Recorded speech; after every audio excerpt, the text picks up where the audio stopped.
Cheers, this is White Russian. My name is Maria L. I'm thrilled to introduce my first guest ever. He is a former deputy to the Premier of Saskatchewan, former Deputy Minister of Education, and former Deputy Minister of Social Services, among many titles he has held over the years. He is also my dear friend, Dan Perrins. Dan, thank you so much for being here today. You're more than welcome, Maria. It's nice to see you again. How's the weather in British Columbia? Well, it's a little gray and dull, but temperate. And if you don't mind a bit of rain now and again, it's very pleasant. The camellias in full bloom. So I know I shouldn't say that to someone who's during a bit of cold weather right now, but no, it's good. It's been good. Great. Dan, you were born in England. How old were you when you moved to Canada? I was 10 when we moved here. And you came straight to Saskatchewan? We did. We came right to Saskatoon. My parents, my mother's brother lived there, so that was part of the reason we ended up coming directly to Saskatoon, which was a long trip because we came by ship and then by train. So I realized what a big country Canada was as a child. My brother and I were ready to get off the train when we got to Saskatoon because it was a long way. But we settled in. We really enjoyed it. It was a great move that my parents undertook, and they weren't young when they came, but it was good for them. Who were your parents? What did they do before they came to Canada? Well, my father was a tradesman. He was a painter, but of the old school. Like it was kind of a different kind of trade in those days. So he used to finish artwork actually as part of what he did, which is very interesting. And my mother was an administrator, worked in the health system. And they settled in sort of immediately because, it was post-war period. And I think they were really appreciative of the lifestyle that they were able to enjoy in Canada. Do you consider yourself English, Canadian, or both? Canadian, except when England plays in the World Cup, then I'm English. But that's about the only time I actually think of me. Partly because my mother was English, but of an Irish background. So there was always an interesting discussion about nationality. But no, I'm definitely a Canadian. And it's interesting to say. Yeah, go ahead. Well, I was going to say, because our sons are clearly Canadian. There's a sense of their history, and they too, it comes out more when England's playing in the World Cup. That's about the only time you really see it. That's great. You started working as a frontline social worker. Was it your first job for the provincial government? It was, yes. I was a child protection worker for 4 years, and then a supervisor in that area for another 3.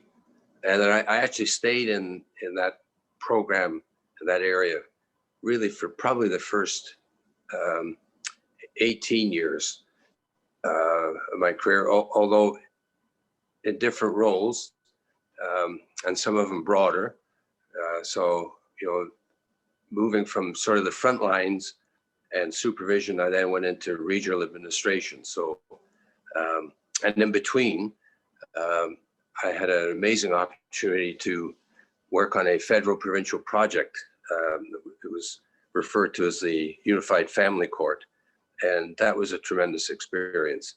But generally speaking, I was in that programmatic area, program delivery, and then program administration. So then I served as an assistant regional director, then a regional director, before I moved into a central role. Mm-hmm. You have numerous awards and recognitions. What are you most proud of in your 36 years of career in public service? Oh, gosh. Probably not so much the awards as spending 36 years and working through different especially at the senior level, different political administrations, so different governments.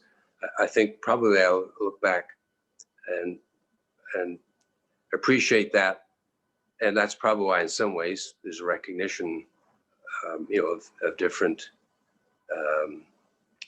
The awards often recognize different dimensions of your career, but I would say overall it was the opportunity to serve that long and work through different political administrations. I see.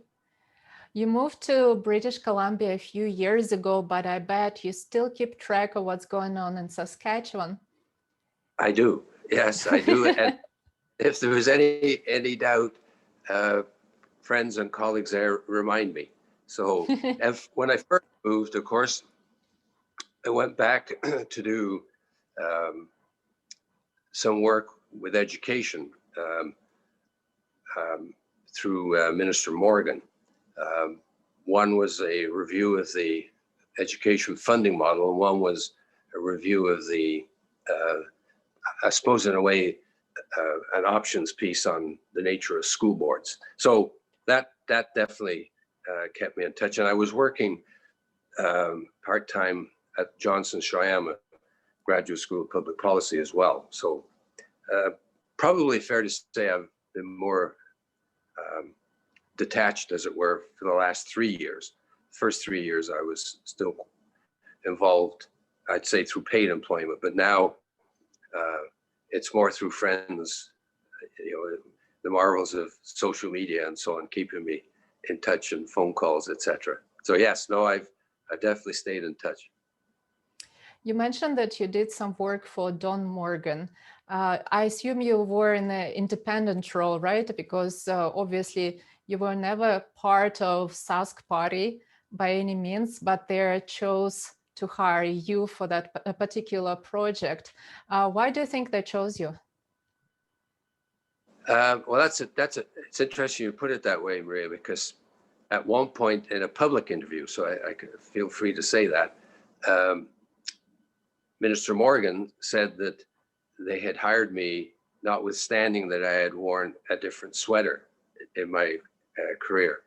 And Stephanie Lagenhager from the CBC reminded him that I never wore a sweater. And that was the real reason that he hired me. So I thought, well, that's a very good way to put it. So I think it was partly because of the experience I'd had, hopefully, the credibility that I brought to the project. But I think it was because I didn't have, as Stephanie said, I never wore a sweater as such. I was neither attached to personally to whomever government was. That's why I was meaning before about feeling positive about the nature of the career. It was that others saw me as a career public servant, not in any way as a partisan. And that's, as you get to more senior roles, you have to be thoughtful of that, and it's not always easy. Sometimes you can be perceived in a certain way.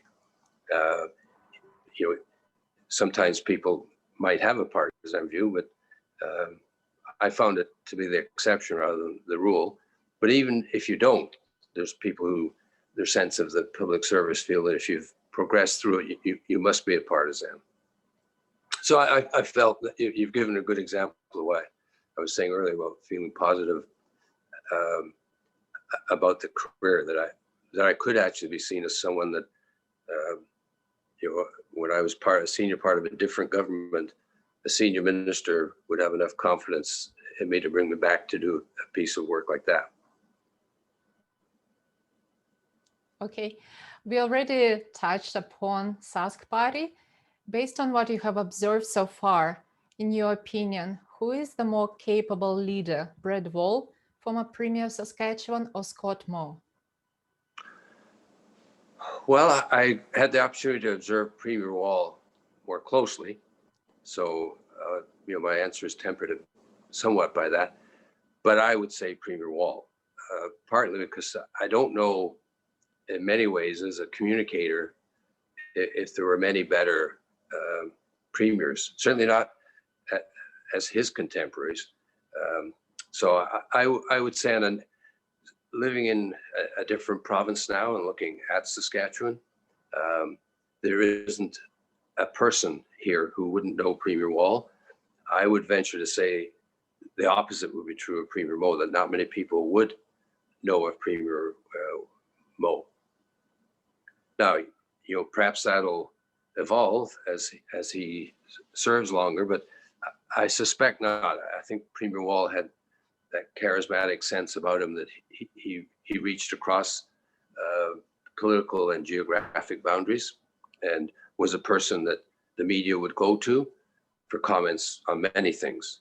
As I say, that perhaps evolved over time. Memories kind of collide after a while, so it's hard to separate them. But no, I'd say Premier Wall for sure. Not to overstate it, but I don't think it's even close. I wouldn't mention the fact that I actually work for the government of Saskatchewan, so I'm just asking all these provocative questions for fun. I'm kidding. No, it's my view, not yours. It's a good question, and it's an interesting question from the perspective of living in a different province now, because I can tell you the first period of time we were here, of course, Premier Wall was the premier, and that's one of the first things people would say.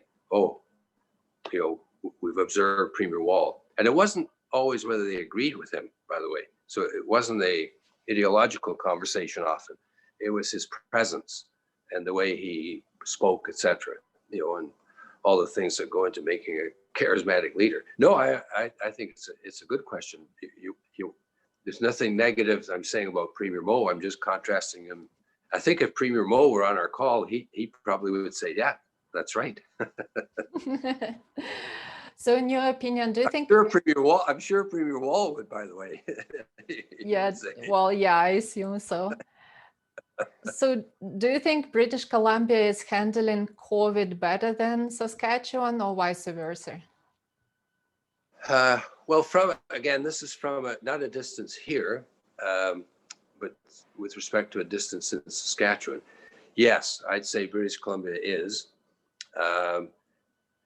There's challenges everywhere, but if you look at the population, roughly more than five times bigger, they've definitely been handling it better. I mean, I think the other day there were 400 cases here, and you had nearly 300.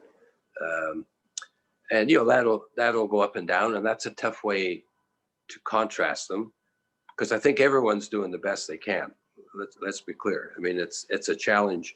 All we have to do is look south and east to some European countries, to Britain in particular, to see they're not doing well. But no, I would say the commitment of the BC government, it wouldn't be any different as a government.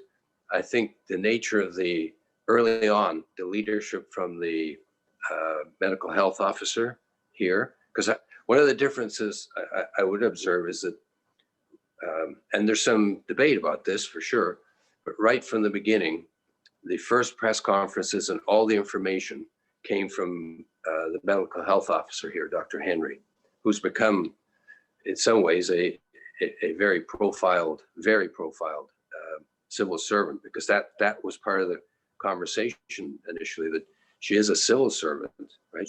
She works for and directly reports to the minister.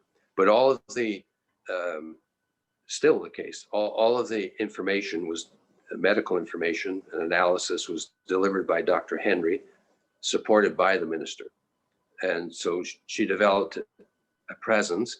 And, because we've all learned as we've gone along, there were certainly things that I think she'd be the first to acknowledge, that knowing what we know now, she'd have been pushing masks much sooner because of the nature of how the virus is transmitted. But yeah, I would say that the way they handle it, the consistency, just observing Saskatchewan, the nature of the presence from Dr. Henry, that's not a criticism of Saskatchewan's medical health officer, just Dr. Henry was one of the key players in SARS. So she's had some experience in public exposure before, and she's very, I'd say, seasoned in how to present information. Now, there's been bumps in the road, for sure, some controversies, particularly around timing at Christmas, notifying restaurateurs and bars about changing the hours literally just before the celebration itself, New Year's, I think it was. But overall, I'd say the numbers would support BC has done a better job, particularly when you think of it being a major port of entry from internationally, both by sea and by air. So when you think of a major airport, major seaport, several seaports, you don't. Saskatchewan is a bit more isolated. So, but yeah, I would say probably one of the better in Canada. Actually, maybe the best in Canada. Not to sound like a homer, but I think they've done it. And there's been challenges here, by the way. That's not to suggest there's not been the same challenges as everywhere and mistakes, because there have. Some to be expected, because there was lots we learned along the way. When you were a deputy to the Premier, you met with Stephen Harper, former Prime Minister of Canada. Can you recall any of those encounters? Oh, yes. Without a doubt. Yes, I can. It was pretty clear that he and the Premier of the day, Premier Calvert, who I have a lot of respect for as well, definitely were on different pages on many, many things. That's likely an understatement. So he struck me as a person of significant conviction. He worked from a set of, that's Prime Minister Harper, a set of deeply held principles and beliefs, and a studied view. I think I feel more free now to say I often thought he could have done slightly better with a somewhat more collegial approach to things. He didn't always embrace the opportunity for someone to disagree with him, and as such engage in a more fulsome discussion. I found he had a tendency to dismiss people if he didn't agree with them rather than explore their point of view. Obviously a very intelligent man, a man who studied issues. You couldn't take that away from him.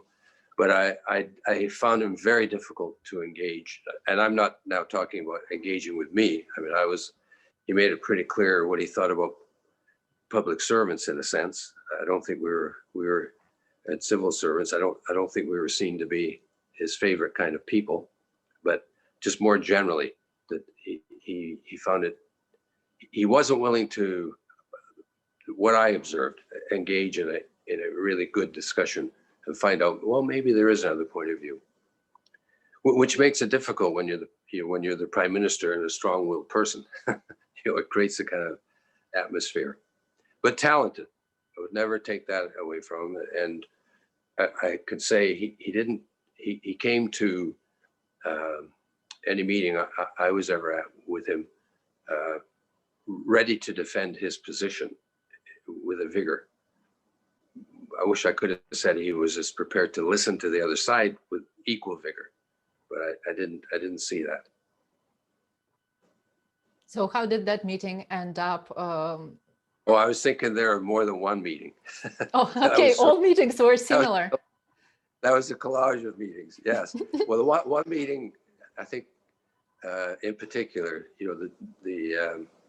it did not end well. I think the Premier of Saskatchewan just thought he wasn't being heard and left, which, he might have chosen a different route, but this wasn't the first time. So he just left, walked out. But which I'm not sharing a confidence there. He spoke about that himself publicly. Yeah, I mean, those jobs are difficult. There's no question. You have many, whether it's a Premier or Prime Minister, you have many issues to balance, and all the complexity that goes with it. So I understood that. And Saskatchewan was one of 10 provinces. And, you know, that in and of itself can be an issue for any prime minister. Because, you know, I had the privilege of sitting in on meetings with Prime Minister Martin, and one occasion with Prime Minister Chrétien. And they each brought something different to it. But I would say Prime Minister Harper was the most, at least on the, perhaps the other two were the same. They just presented themselves differently. They at least appeared to be listening. Maybe they weren't, that really, you know, it's hard to know when you get inside someone's mind, but I never felt that on the couple of issues, equalization being one of them, the Prime Minister Harper, and perhaps because he was convinced that his position was correct and there was no need to listen. But when you actually think you have something different to say, you'd like to think you were heard. And he maybe, to be fair, maybe my perception, perhaps he thought he did listen. It certainly wasn't my view that he did, especially on equalization, which is a complex topic. And, you know, I know he was adamant that he was correct in his view. So that creates an environment, you know, when you're in not really even a conversation, just one party's convinced they're correct. I also know that you met with a number of prominent politicians from the United States and other foreign countries when you worked as a deputy to the Premier. Who was the most memorable out of all of them? That's a good question. I think at the time, the American ambassador to Canada from the United States, so memorable. If you ask me his name, I can't remember his name, but it was during the Bush years, and he was impressive, really impressive. It might have been because he was a big baseball fan, as I am, so we ended up talking about baseball as well, which I didn't ever imagine I would be talking about baseball with the American ambassador. Not so much that I might not have thought he was a baseball fan, but just how engaging he was. Yeah, I have to think more about that one, Maria. He was certainly one. And I didn't always, I know the Premier went to Washington on a couple of occasions, and I didn't go. Although I did have a conversation at some length with the American Secretary of Agriculture, a woman called Ann Veneman. That was very interesting. But yeah, I'll have to think more about that one. They're the ones that come to mind. I thought for some reason you would mention Bill Clinton. Well, I met him, but I was thinking of people who were active in their job. I did meet him.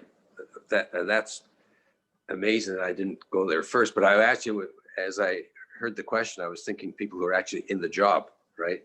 Oh yeah, Mr. Clinton was, if I describe Prime Minister Harper in one way in terms of, you know, ability to engage, the other end of that spectrum would be President Clinton.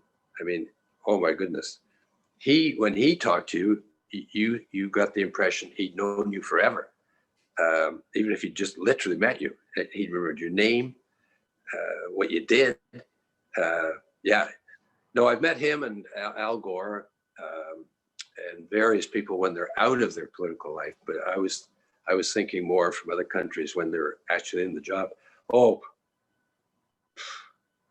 President Clinton was like from another place.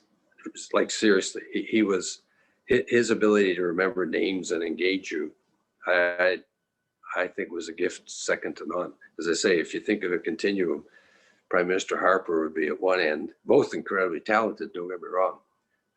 But that relationship, that ability to relate was very different. Yeah, I have a picture with President Clinton somewhere in the house. But yeah, no, he was, and that, some may have seen him give a talk or a presentation, and, no notes, nothing, just all extemporaneous. And if you were going to, Google it, he's not making it up. He's just that knowledgeable. Probably not as a politician, but the other really interesting person I got to spend time with, which always amazed me, was Bill Gates, because I was at a Microsoft government conference, and we didn't know, but Saskatchewan at the time had one of the highest penetrations of the internet. And for a small province, the geographic area that Saskatchewan covered was quite remarkable. And so there were, I think, a group of six governments, subnational and national, were invited to have dinner with Mr. Gates. And to give you a sense of, again, the command that these people have, their capacity, like any of those leaders, really. The person that was, they actually sent someone to prepare us for the meeting, if you can imagine, in terms of meeting with Mr. Gates. And they told us, don't spend your time talking about Saskatchewan. Like, he will know about Saskatchewan. Like, don't, just listen. You've been invited for a reason. So, don't feel you have to sell Saskatchewan to him. We were amazed. It was incredible what he knew about Saskatchewan, and it just rolled off. It was like, it was good advice, because your inclination is to start off with who we are, where we're from. He knew all that. So, he wanted to probe more about the nature of why did it happen? How come, what about a crown, exploring more than the relationship a crown has to government, etc. So anyway, it was totally fascinating and amazing. Again, no notes, just obviously had been briefed, I'm assuming, in the preparation, because he was like that with the other people in the room, right? It wasn't just, he just rolled from one to the other. It was like, oh my goodness, very impressive. But Clinton had the same kind of, just on different topics, but the same kind of ability. I wouldn't put Mr. Gates in that same, human relationship capacity as Clinton. I don't know if there's anybody or many that would be in his capacity. It may have been a problem for him, actually. Clinton, I think, his history has recorded. Dan, what do you think of Justin Trudeau? Well, I think he's a contemporary prime minister, I'll say. I didn't say that earlier, but I think that's more what he has very good communication skills, social media, etc. So in that sense, I think he is of this era. I think if I use COVID as an example, I think he's done extremely well, notwithstanding some of the controversy around vaccines, which maybe we can come back to talking about. But I think, the way that they assess the need to get income to people and the support programs that people are going to require, I think he's done extremely well. And I had very little confidence, actually, to begin with, perhaps unfairly, that the government of Canada would actually be able to deliver those income support programs the way they did. But I was wrong, and they have. And, there'll be issues about where people overpaid, did something go to someone that ought not to have.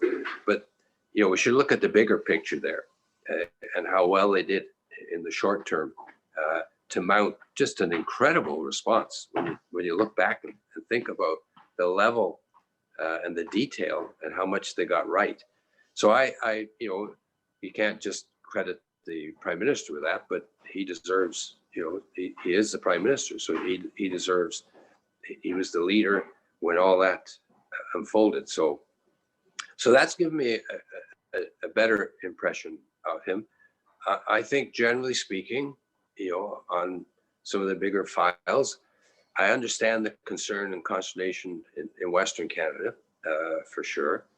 I think he ought to have done better, if not actually changing what he did, if those are his views, spending time explaining them and being more visible in those places where there's actually a controversy around what he said. And I mean, that's a two-way street, because I think on some files, equalization being one, I think Saskatchewan's not making a lot of sense, to be honest, nor is Alberta. It's a federal program based on revenues that are accrued in a sense. So Albertans and Saskatchewans make more money than people in other provinces. So you're going to pay more federal income tax. And so, anyway, he ought to spend more time explaining some of that and being visible. So, but on some other files,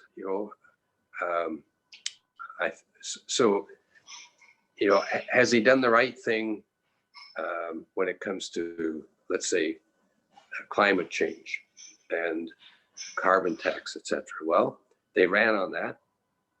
I think he's explained it. So he's not tried to duck on some of those, which sometimes can happen. But if I had an issue, he's not spent enough time visibly, personally, coming to Saskatchewan and Alberta to explain things. Now, he may think it's a waste of time, right? Politicians have to make that calculation that there's no point because it won't make any difference. They're never going to get any support. But I'd hope he'd rise above that. And it's not, I think it was his father said, the true revolutionary is someone who patiently explains. And I think he ought to do a bit more of that where it matters. And I think it matters in Saskatchewan and Alberta. So that, I would say, just on a how he governs level, he should take a bit more care in some of those things. And these are things that directly involve him, I'm talking about now, right? Those four examples I gave, Agacon, SNC Lavalin, the WE, and the Lieutenant and the Governor General. He ought to have paid more attention. I mean, I'm guessing with the Governor General, he was looking for something different, which is part of that contemporary sense. So, I want a woman, excellent. I want a woman scientist, great. Those are all. So once you've said that, well, it's not over. You should do a little due diligence, which we're now seeing, it was there to be done. So that's those, and those are things that are they're not difficult things, So some of those things have really created an image around him, and where, in my mind, one of the conclusions I draw, he's just not attentive to some of the things he ought to be attentive to, which has impacted when you come to the bigger files. So you need to do those things that when you get to the big files, you've got people know you've paid attention. So if you're not paying attention to those, what else isn't he paying attention to? So it might sound a bit harsh, but I think he's someone who could make a big difference, as any prime minister can, and he needs to work hard at Saskatchewan and Alberta, harder than he has, even if there's no political gain there. In terms of legacy and the impact on lives of Canadians, can Justin Trudeau compete with his father, or it is too early to say? I think it's too early to say, but I don't think so. I doubt there's many prime ministers, whichever side of that coin you're on, in terms of your view of him, who could compete with his father's legacy. No, it might be too, as I get older and you look back at younger people, you think, what are they doing? And when I was younger, his father was older, and you could see the capacity that the man had. Although I didn't agree with some of the things that he did at the time. But I think when you think of the charter, just on a human level, the impact he had on, the state has no business in the bedroom of the nation, right? So when it came to decriminalizing homosexuality, the word that was used then, the evolution then of all the things that have come since then. I mean, some of those were what you might call monumental decisions in terms of how people live their lives. So I don't think he will, but perhaps he will. I mean, his father was prime minister for a much longer period of time. His shaping of the country, the sense of the relationship with Quebec was very, very different. It was a different time, for sure. And, he was a much more cerebral person. So I suspect on a personal level, probably the son is probably, thinking of when we were talking earlier about the engaging capacity. I suspect the son's far more engaging than the father, as a person. But in terms of a legacy, it's a good point. It may be too early to tell, but I'd be surprised if he leaves this lasting one. And some Western Canadians will say, I think already, the young Trudeau's up there with his father, right, in a negative legacy. Looking to the future, can you name key challenges and opportunities for the province of Saskatchewan and Canada in general? Well, I think first is COVID and the recovery from COVID, which is an obvious one. I mean, that's going to be a challenge. A challenge to, get the economy back on its feet. We're going to have to accept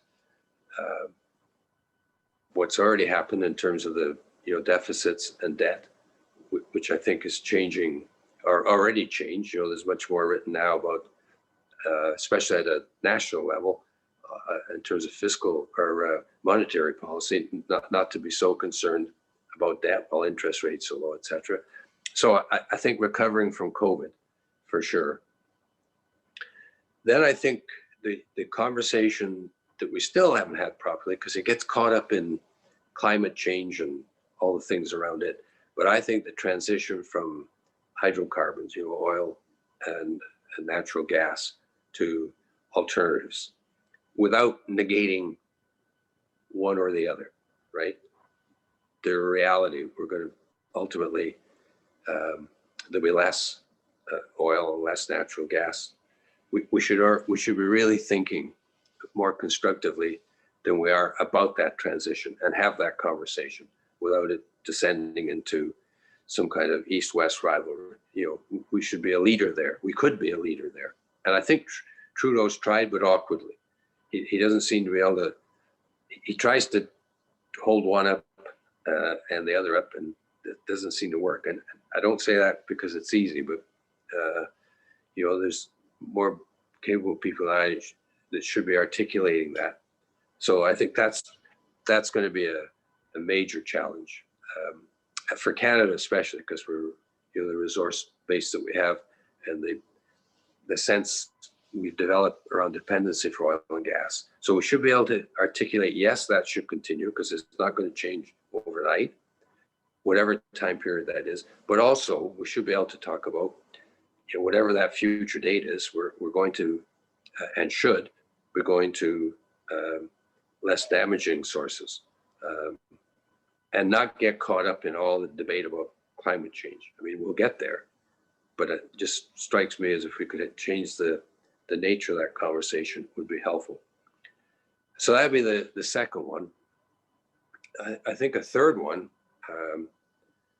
we don't talk a lot about anymore. We used to at one time, but and COVID has brought this home in a sense, and that's because of the aging demographics. I mean, I heard an interesting infection specialist today, infectious disease specialist, say, 1 in 3 deaths in long-term care happen anyway, right? So annually, 1 in 3 people in the long-term care facilities die. Well, it's been higher than that with COVID. So the vulnerability for the elderly, and even though, with the onset of the Canada Pension Plan, et cetera, we've done much better by seniors, so the quality of life is better. But I think what COVID's showed us is we've not done as well as we thought we might with long-term care. So, the death rate has been accelerated there. Why? I mean, we're now seeing a light shone on the quality of the care in those places. So that's probably tied to the first issue, which is managing COVID. But there, I was thinking more of the economy.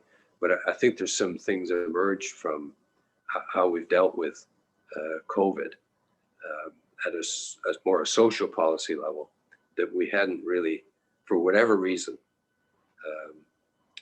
we've not really examined some of those service delivery areas, and long-term care is one.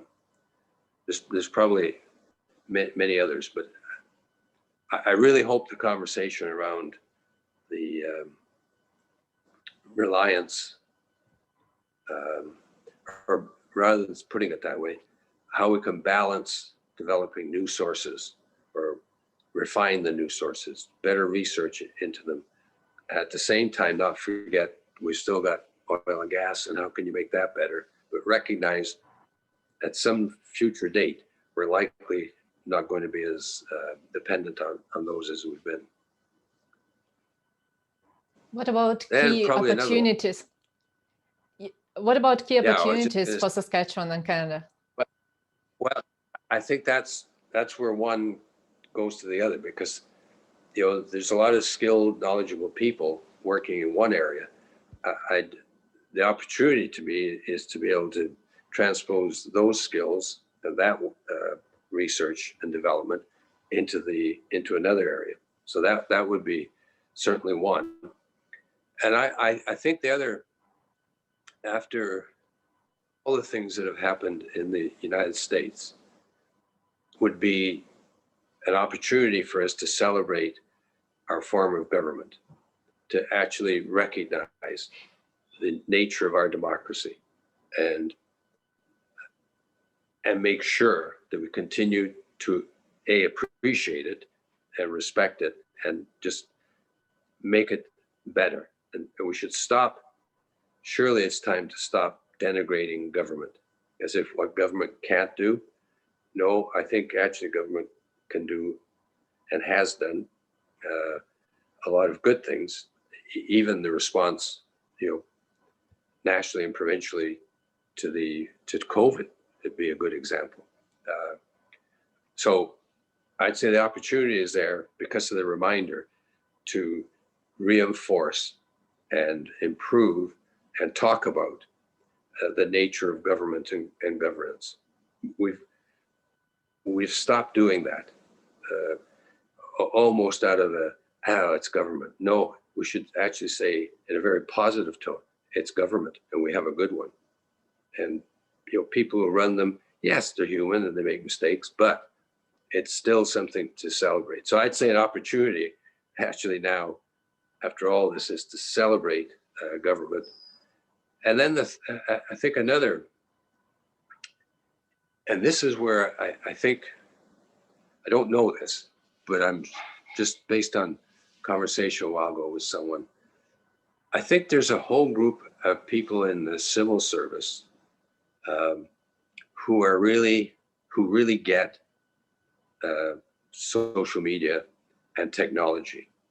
And I think there's an opportunity to revolutionize, in a way, program delivery, and not at the fad of the week, but at some really significant way, but how to deliver programs differently. And those people who know me will be saying, Dan, you're the last adapter of emails in the province. You're the last person to get a cell phone in the province, right? But I think there's a whole group of younger people now who get how to do things differently. And this is not, there's been much made about availability of data, all of that. It's not that. It's so much how to use it in a way that delivers something. And that's what made me think about the way Canada, I don't know enough about it, but how Canada delivered some of these programs that they did with COVID. COVID gave them the opportunity, but the talent was there before. We just never used it for whatever reason. We didn't have confidence. I don't know what it was, but now we have. I hope that's not lost. And the way programs are delivered will really change, and for the better, I hope. Be more immediate, less stigmatized, all the things that kind of go with that. I've never quite understood the way we laboriously have developed income support programs when there should be some better way to do it. And I think some of that's come out of the recent experience. There's probably many others, but around what opportunities. But I've been reading a fair bit of late around the need really to appreciate the positives for government. We hear so much about the negatives and not near enough about the positives that government can do. And in the right context, working in partnership with others. So I'd hope that's an opportunity, because I know they're referencing particularly the experience south of the border, and I don't mean just in terms of now former President Trump. I think he was a manifestation of it. He was a reflection of it. That what happens if you continually denigrate government and don't appreciate the integral dimension that it brings and how important democracy is. I mean, your roots in another place where you'll have seen it, and your family would have seen it much more directly. But it starts, I think, with the doubt that's perennially sown. Well, they're not good at anything. Well, that's not true, actually. Governments, there's nothing. There's no inherent difference between a civil servant and someone who's not a civil servant, right? It's just we've been allowed to the view that they can't do certain things. Well, there's certain things they shouldn't do, but those things that they can do, there's abilities there, and reflected in the politicians as well. Dan, thank you so much for your time today. You're more than welcome. I was just thinking, after we're done, I'll be thinking, oh yeah, that's what I should have said. But that's all. Too late now. Too late. It's recorded. So. Cheers. This is White Russian. Don't forget to subscribe to my channel and click on like. There'll be many more interesting interviews coming up very soon, so stay tuned.